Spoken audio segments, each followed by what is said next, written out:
Tulipoishia ni pale ambapo tuliona nchi ya Irani kuweka mabango katika jiji la Teherani, mabango ambayo yalikuwa akimuonesha rais wa nchi ya Marekani akiwa yupo ndani ya jeneza. Sasa mwendelezo wa kile kitu ambacho kinaendelea katika vita hii ni hii hapa. Mvutano wa kisiasa na kijeshi katika eneo la Mashariki ya Kati umeendelea kuongezeka, huku nchi ya Irani, nchi ya Israel na nchi ya Marekani zikiendelea kutupiana kauli kali na hatua za kijeshi zinazozua hofu ya kuenea kwa vita katika ukanda mzima. Jeshi la Walinzi wa Mapinduzi ya Kiislamu la nchi ya Irani IRGC limedai kutekeleza mashambulizi ya makombora dhidi ya kambi ya anga ya Azraq nchini Jordan. Kwa mujibu wa taarifa ya IRGC, jeshi hilo lilituma makombora ya masafa marefu aina ya Kaibashakan na kusema shambulio hilo lilikuwa sehemu ya operesheni zake za kijeshi. Hata hivyo, kabla ya madai hayo kutolewa, jeshi la Jordan lilisema lilifanikiwa kuyagundua makombora takribani 8 ya nchi ya Irani yaliyokuwa yakielekezwa katika anga la nchi hiyo bila kutoa taarifa za uharibifu mkubwa au vifo. Wakati huo huo, waziri wa ulinzi wa nchi ya Israel Katz amesema serikali yake haina mpango wa kuondoa vikosi vyake katika maeneo inayoita kuwa ni maeneo ya usalama ndani ya Syria, ukanda wa Gaza pamoja na nchi ya Lebanon. Katz amesema uwepo wa majeshi ya Israel katika maeneo hayo ni muhimu kwa ajili ya kulinda usalama wa taifa hilo dhidi ya vikosi vinavyoweza kujitokeza kutoka kwa makundi yenye silaha na mataifa hasimu. Kauli hiyo inaashiria kuwa Israeli itaendelea kushikilia maeneo hayo licha ya shinikizo kutoka kwa jumuiya ya kimataifa linalotaka kusitishwa kwa operesheni za kijeshi. Katika hatua nyingine, aliyekuwa waziri wa mambo ya nje wa nchi ya Irani na mshauri wa kiongozi mkuu wa nchi hiyo Ali Kabar amesema kuwa, na nukuu, hakuna nguvu yoyote duniani inayoweza kuinyang'anya Irani umiliki wa mlango wa Hormuz,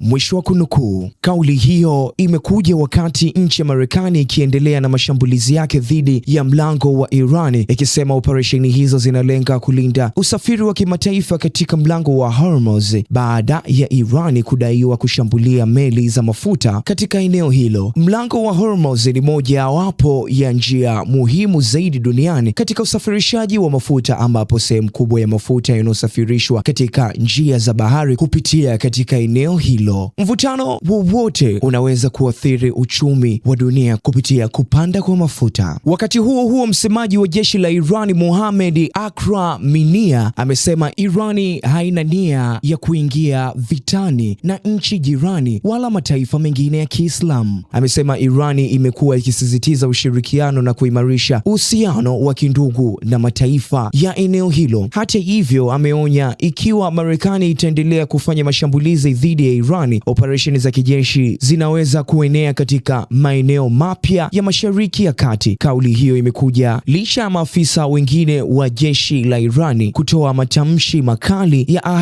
ya kuahidi kushambulia miundombinu ya Marekani na washirika wake endapo mashambulizi yataendelea. Hata hivyo, ameonya kuwa ikiwa Marekani itaendelea kufanya mashambulizi dhidi ya Irani, operesheni za kijeshi zinaweza kuendelea katika maeneo mapya ya Mashariki ya Kati. Wakati kauli hizo zikiendelea, mfululizo wa mashambulizi, vitisho na kauli kutoka pande zote umeongeza wasiwasi wa jumuiya ya kimataifa kuhusu uwezekano wa mzozo huo kugeuka vita kubwa ya kikanda. Wachambuzi wa masuala ya usalama wanaonya kuwa kuhusishwa kwa mataifa mengi katika mgogoro huo kunaweza kuathiri usalama wa Mashariki ya Kati, biashara za kimataifa pamoja na usafirishaji wa mafuta kupitia mlango wa Hormuz. Wakati hayo yakiendelea, jeshi la Marekani limetoa video inayoonyesha mashambulizi ya anga yanayofanyika nchini Irani, likisema operesheni hiyo ililenga kuharibu miundombinu ya ulinzi wa pwani pamoja na vituo vya makombora vilivyopo karibu na mlango wa Hormuz. Kwa mujibu wa taarifa zilizotolewa na jeshi hilo, mashambulizi hayo yalifanyika siku ya Jumatano na yalilenga maeneo ambayo Marekani inadai yalikuwa yakitumika kwa shughuli za kijeshi zinazoweza kuhatarisha usalama na usafiri wa bahari katika eneo hilo muhimu duniani. Wakati huo huo, vyombo vya habari vya nchi ya Irani vimeripoti kuwa milipuko ilisikika zimefanyika katika maeneo kadhaa yakiwemo kisiwa cha Qashim, bandari ya Abbas pamoja na eneo la Chabahar. Maeneo hayo yapo kusini mwa Irani na yana umuhimu mkubwa kwa shughuli za kijeshi na biashara ya baharini. Bandari ya Abbas ni moja ya bandari kubwa zaidi za Iran na iko karibu na mlango wa Hormuz, njia muhimu inayopitisha sehemu kubwa ya mafuta inayosafirishwa duniani kwa njia ya bahari. Kutokana na umuhimu wake, eneo hilo limekuwa kitovu cha mvutano kati ya nchi ya Irani na nchi ya Marekani. Hadi sasa mamlaka za Iran hazijatoa tathmini rasmi kuhusu kiwango cha uharibifu au idadi ya waliouawa na kujeruhiwa kutokana na mashambulizi hayo. Hata hivyo, hatua ya nchi ya Marekani kutoa video ya operation hiyo imeongeza mvutano katika eneo la Mashariki ya Kati. Mashambulizi hayo yanajiri wakati mvutano kati ya nchi ya Irani pamoja na nchi ya Marekani na washirika wake ukiendelea kuongezeka, huku kila upande ukitoa kauli kali na kuendesha operesheni za kijeshi zinazozua hofu na kuendelea kwa mzozo katika upande mzima. Wakati hayo yakiendelea, mamlaka za nchi ya Irani zimedai kuwa mashambulizi ya nchi ya Marekani yaliyofanyika katika kipindi cha wiki mbili zilizopita yamesababisha vifo vya watu wasiopungua 35 pamoja na wanajeshi 7, huku zaidi ya watu 300 wakijeruhiwa, kwa mujibu wa taarifa iliyotolewa na maafisa wa nchi ya Irani na kuripotiwa na moja kati ya chombo cha habari. Mashambulizi hayo yameathiri maeneo mbalimbali nchini humo na kusababisha uharibifu mkubwa wa miundombinu pamoja na kuvuruga shughuli za kila siku za wananchi. Mamlaka hizo zimeeleza kuwa idadi ya vifo na majeruhi inaweza kuongezeka, kwani bado shughuli za uokoaji zinaendelea katika baadhi ya maeneo yaliyolengwa na mashambulizi. Aidha, baadhi ya majeruhi wanaendelea kupatiwa matibabu hospitalini, huku wengine wakielezwa kuwa bado wapo katika hali mbaya. Ripoti hiyo inaeleza kuwa mashambulizi hayo yamezidisha hali ya wasiwasi miongoni mwa wakazi wa nchi ya Irani, ambapo huduma muhimu na shughuli za kawaida zimeathirika kutokana na mashambulizi hayo yanayoendelea. Wakati hayo yakiendelea nchini Marekani, makamu wa rais wa nchi ya Marekani JD Vance ametoa madai mazito akishtumu Israel kwa kufadhili kampeni zinazolenga kuvuruga juhudi za kidiplomasia za nchi ya Marekani za kufanya mazungumzo na nchi ya Irani ili kumaliza vita vinavyoendelea kati ya mataifa hayo. Akizungumza kuhusu suala hilo, Vance alisema kuna kundi la watu ambao kwa mujibu wake wamekuwa wakilipwa na mtu aliyewahi kufanya kazi katika kampeni za rais wa nchi ya Marekani Donald Trump, ambaye naye alidai alilipwa na baadhi ya watu wenye ushawishi ndani ya serikali ya Israel. Vance alidai kuwa watu hao wamekuwa wakifanya kampeni kali za kumshambulia na kupinga juhudi zake pamoja na za serikali ya Marekani katika kutafuta suluhu za kidiplomasia. Na nukuu, kuna kundi la watu ambao kwa hakika wamelipwa na aliyekuwa mtu wa kampeni ya Trump,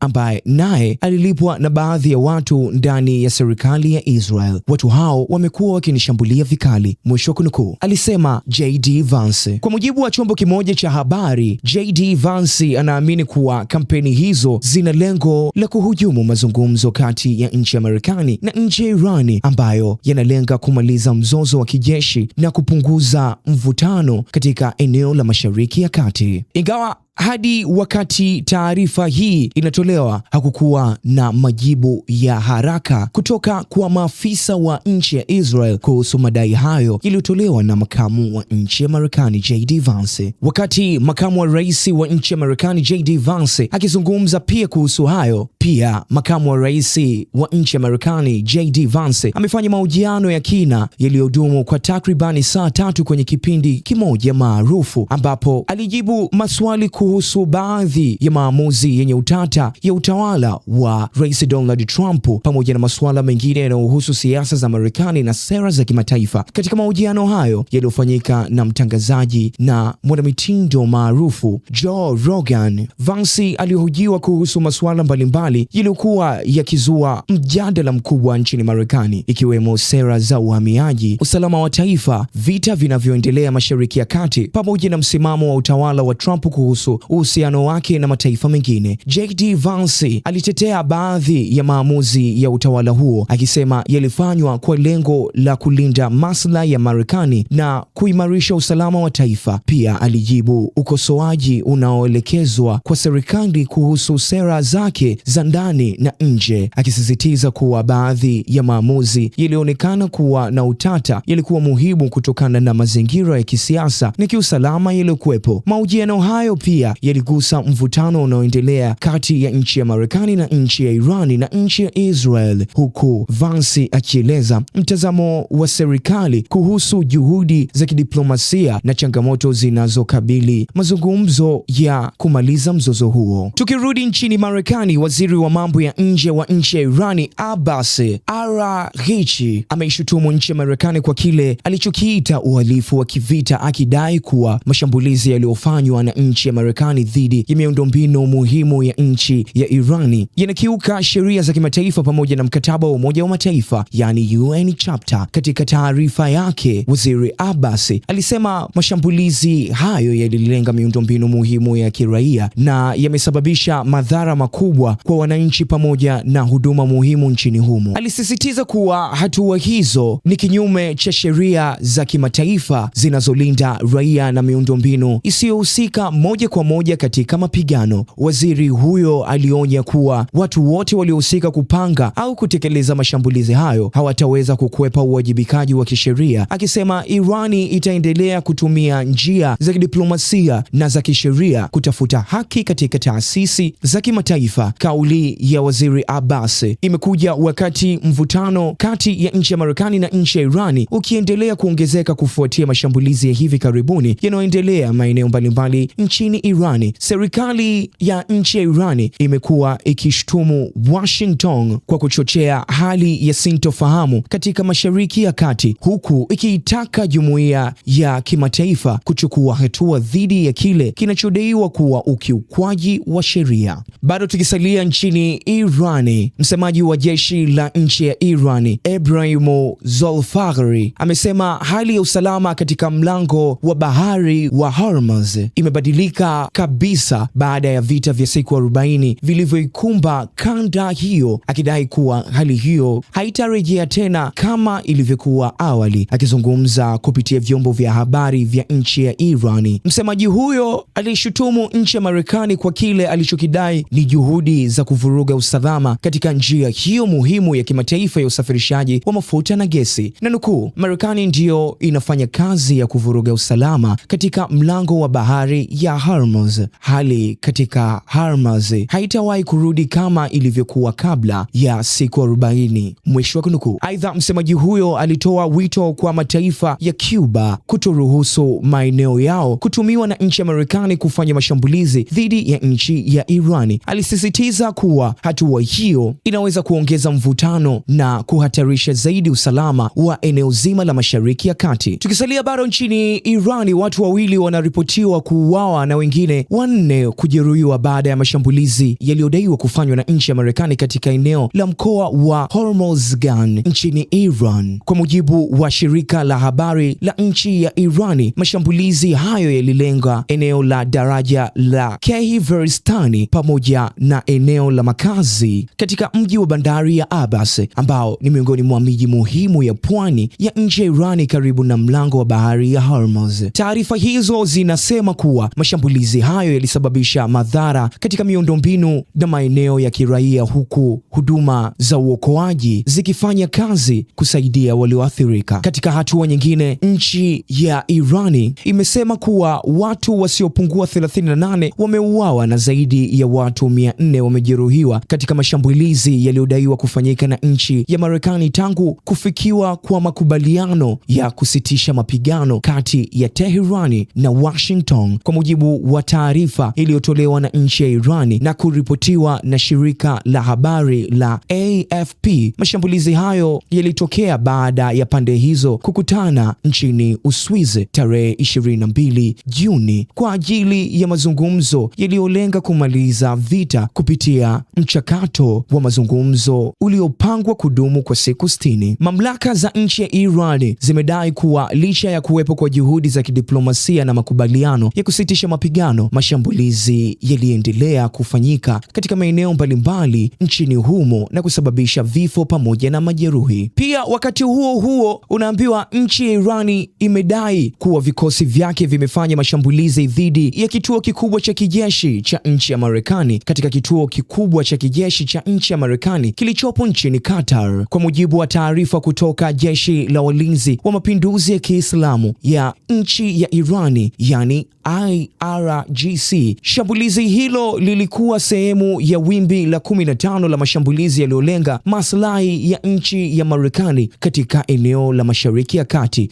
IRGC lilisema kupitia taarifa yake kwamba mashambulizi hayo yalisababisha uharibifu wa mfumo wa rada wa masafa marefu pamoja na baadhi ya ndege za kijeshi za nchi ya Marekani zinazotumika katika shughuli za kuongoza mafuta angani kwa ndege nyingi za kivita. Taarifa hiyo iliripotiwa na shirika la habari la nchi ya Irani IRIB, huku Tehran ikisema hatua hiyo ni sehemu ya majibu yake dhidi ya hatua za kijeshi zinazohusishwa na nchi ya Marekani katika mzozo unaoendelea. Pia vikosi vya Irani vimedai kuwa vimeruhusu makombora na ndege zisizo na rubani, yani drones, dhidi ya malengo yanayohusishwa na nchi ya Marekani katika baadhi ya maeneo ya nchi ya Cuba, katika hatua inayotajwa kuwa ni ongezeko kubwa zaidi la mvutano tangu kutiwa saini ya makubaliano ya maelewano tarehe 7 Juni. Kwa mujibu wa taarifa kutoka kwa Jeshi la Walinzi wa Mapinduzi ya Kiislamu wa nchi ya Irani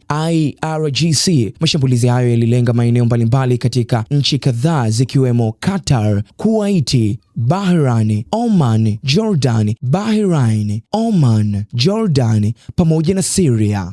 IRGC lilisema hatua hiyo ilikuwa majibu kwa mashambulizi ya Marekani yaliyofanyika usiku uliotangulia ndani. Pia jeshi la wanamaji la Walinzi wa Mapinduzi ya Kiislamu kutoka nchini Iran, IRGC Navy, limedai kuwa lililenga meli yenye bendera ya Thailand katika eneo la mlango wa bahari ya Hormuz baada ya meli hiyo kudaiwa kupuuza maonyo yaliyotolewa na kujaribu kupita bila ruhusa. Kwa mujibu wa vyombo vya habari vya serikali ya Iran, meli hiyo ilizuiwa baada ya vikosi vya IRGC Navy kudai kuwa ilikiuka maagizo yaliyotolewa ikipita katika njia hiyo muhimu ya kimataifa ya usafirishaji wa mafuta. Wakati huo huo, jeshi la walinzi wa mapinduzi ya Kiislamu wa nchi ya Iran IRGC limedai kuwa lilifanya mashambulizi dhidi ya maeneo mawili muhimu yanayohusishwa na nchi ya Marekani na Bahrain, likisema limeharibu kituo cha kuhifadhi ndege zisizo na rubani, yani drones, za nchi ya Marekani pamoja na kituo kikuu cha teknolojia ya akili bandia, artificial intelligence, nchini humo. Kwa mujibu wa taarifa kutoka katika vyombo vya serikali ya nchi ya Iran,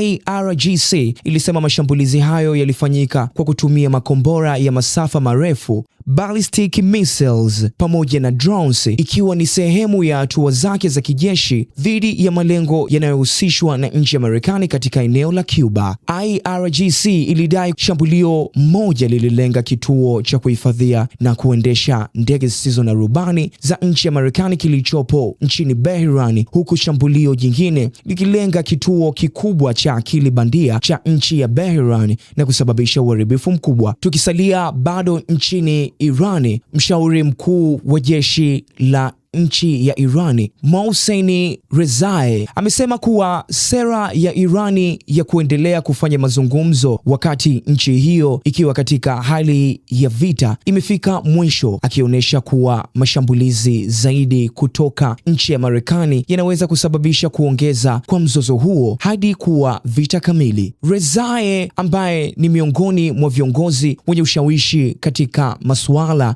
ya usalama nchini Irani, alisema kuwa hadi sasa Tehran imekuwa ikijizuia katika kiwango cha majibu yake ya kijeshi, lakini hali hiyo haitadumu ikiwa mashambulizi ya Marekani yataendelea. Na nukuu, Irani hadi sasa imepunguza kiwango cha majibu yake, lakini hali hiyo haitaendelea. Mwisho wa kunukuu. Kauli hiyo imekuja wakati mvutano kati ya nchi ya Marekani na nchi ya Irani ukiendelea kuongezeka, huku pande zote mbili zikishambuliana kwa kutoa vitisho vya kuchukua hatua kali. Tukiwa bado tupo huko nchini Irani, jeshi la walinzi wa mapinduzi ya Kiislamu wa nchi ya Irani IRGC limedai kuwa limefanya mashambulizi ya maeneo mawili muhimu katika eneo la Cuba, likilenga kituo cha kijeshi cha Sheikh Issa nchini Bahrain pamoja na bandari ya Al Ahmadi nchini Kuwait. Kwa mujibu wa taarifa kutoka vyombo vya habari vya serikali, IRGC ilisema mashambulizi hayo yalikuwa sehemu ya operesheni zake za kijeshi dhidi ya maeneo yaliyohusishwa na washirika wa nchi ya Marekani katika eneo la Mashariki ya Kati. Taarifa hiyo ilidai kuwa maeneo yalilengwa ni pamoja na kituo cha anga cha kijeshi cha Sheikh Issa Air Base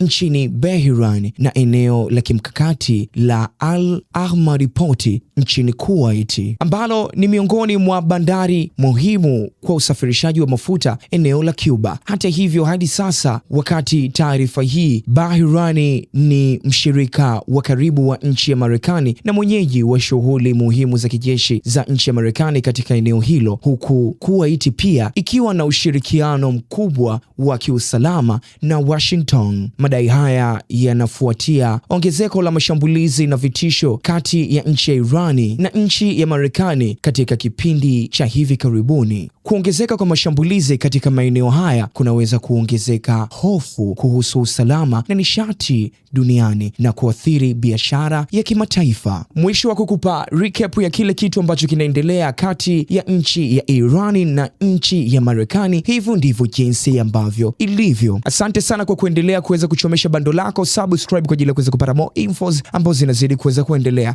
Jumatatu tunakutana hapa ndani ya Selfie kuanzia kitaa cha mida ya saa 7 mpaka mida fulani hivi. Kama unapenda infotainment, basi utakuwa na kila sababu ya kuweza kustick na sisi kuanzia siku za Jumatatu mpaka siku za Ijumaa kuanzia saa 7 kamili mpaka mida fulani hivi mibovu. Utakutana na mimi Kelvin Kio pamoja na Da Bonge pamoja na Shax 24/7. I'll let your boy Daddy Father of 6 babies Kelvin Kio.